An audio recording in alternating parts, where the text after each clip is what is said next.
7 класс кыргыз тили сабагы. Саламатсыңарбы балдар? Азыркы шартка байланыштуу аралыктан окутууну баштайбыз.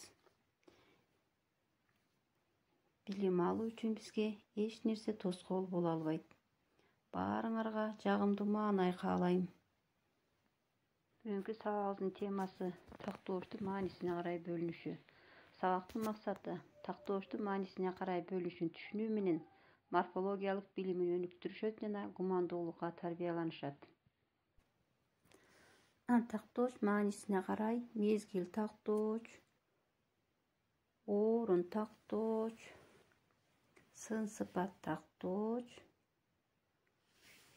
жана сан өлчөм тактооч болуп бөлүнөт. Мезгил тактооч качантан бери, кайсы жерде деген суроолорго жооп берет.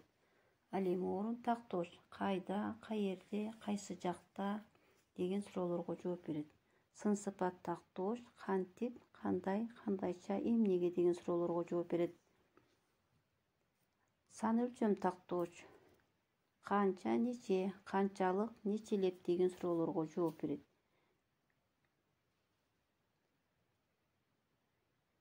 Мисалы, тактоочторду катыштырып сүйлөмдөрдү түзүп көрөлү. Жаз, эрте келди.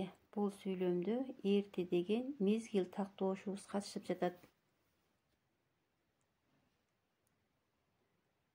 Алар алыс олтурушту. Бул сүйлөмдө алыс деген орун тактооч катышып жатат.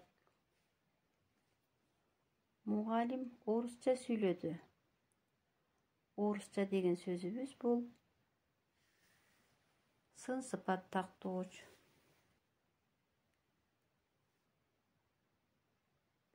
Марат жалгыз ырдады. Бул сүйлөмдө жалгыз деген сан өлчөм тактооч катышып жатат.